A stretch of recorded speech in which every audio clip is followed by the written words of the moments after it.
Y si funciona para mí, imagínense lo que puede hacer por usted. Antes de pasar al siguiente programa, recuerda desenmascarar a todo servidor público corrupto. Infórmate al 2560-6400. Solo con tu participación detendremos la corrupción. Tribunal de Ética Gubernamental.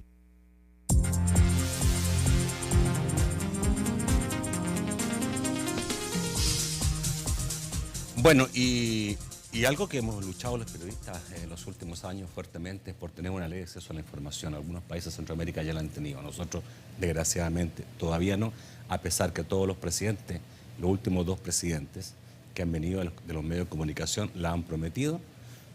Vamos a ver qué pasa con el actual. En Nicaragua existe ley de acceso a la información, pero... Es reciente la ley. Es interesante cómo se hizo la ley, fue promovida por una coalición de organizaciones de sociedad civil, no solo de periodistas, sino de diferentes sectores, apoyo de la comunidad internacional que dice la transparencia es un elemento consustancial de la democracia. Se aprobó la ley al final del periodo de gobierno de Bolaños, se aprobó el reglamento al iniciar el periodo de gobierno de Ortega, sin embargo la ley no se aplica, es decir, discrecionalmente algunas instituciones responden a las peticiones, pero las más importantes, la Presidencia de la República, el Instituto de Seguro Social, es decir, las instituciones que están más cerca de la Presidencia simplemente no responden. Y el problema es que la ley, y se van a hacer una aquí, si me permiten como extranjero dar una sugerencia, pónganle dientes. Tienen que existir sanciones para los funcionarios que no cumplan lo que establece la ley. En Nicaragua hay un limbo, no se establece claramente quién es la autoridad que debe sancionar o hacer que los funcionarios cumplan con la ley, entonces se lavan las manos. ¿En Honduras existe? En Honduras fuimos probablemente los primeros en, no me digas. en tener es decir, una organización, incluso de periodistas, básicamente el Comité por la Libre Expresión, Libre, comenzó a trabajar en eso. Nosotros como periódico les apoyamos fuertemente, pero es curiosísimo. Cuando se está presionando para que se apruebe esa ley, se hace incluso el proyecto de ley, resulta que quienes se oponen a eso son los que se supone que serían los más beneficiados. ¿Quiénes fueron? El Colegio de Periodistas. ¿Se opuso? Se opuso. ¿Cómo es eso? El Colegio de Periodistas se opuso. Había tenido fiesta el colegio, que han estado un poco a lo mejor muy alegres. La Asociación de Medios de Comunicación se opuso. ¿Qué? ¿Pero por qué? ¿Verdad? ¿Por qué? Porque no querían eso, es decir, porque mucho trabajo. Mucho trabajo. Bueno, y se opuso también el Consejo Hondureño de la Empresa Privada. Es decir, los organismos que más necesitan ese tipo fueron los que se opusieron.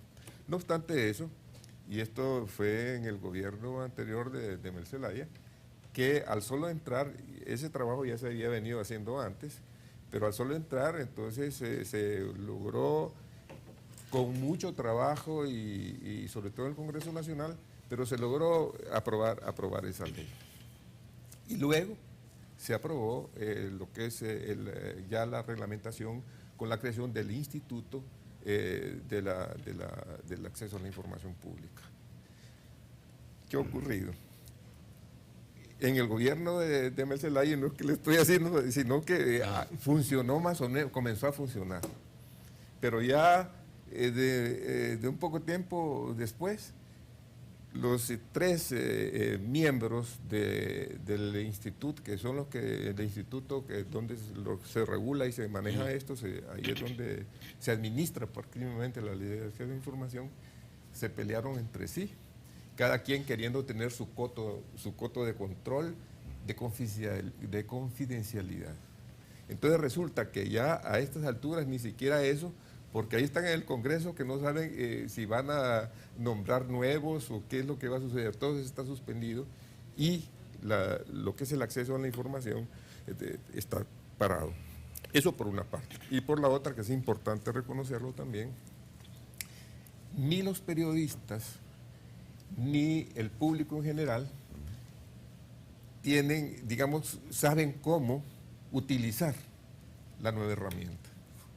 Y por lo tanto, entonces es un proceso ya incluso educativo para que la gente es decir, sepa cómo es acceder, cómo es llegar para que le den la información, en fin, es decir, que también parte de ignorancia en el trabajo periodístico y también ignorancia en la gente común que se debe de beneficiar con eso. ¿Y en Guatemala? Guatemala tiene, creo que como el caso de Nicaragua, una ley que se está utilizando de manera incipiente. Creo que además de que es poderosa la ley en sí, tal vez no tiene dientes de adulto, pero tiene dientes de leche, ¿verdad? Tiene una figura que es muy interesante, y es que cuando una institución pública, cuando un funcionario se opone a darte información, puedes ir con un juez y el juez ordena que te den información. En el caso del periódico lo hemos hecho, digamos, unas 5 o 6 veces y estamos en proceso de que la orden del juez se cumpla. Sin embargo, hay resistencia institucional, tanto del gobierno central como de la primera dama que maneja recursos del Estado, que no debería hacerlo, también se opone a dar información. Santa Sandra, le dicen algunos, ¿no? La doña también. La doña. La doña.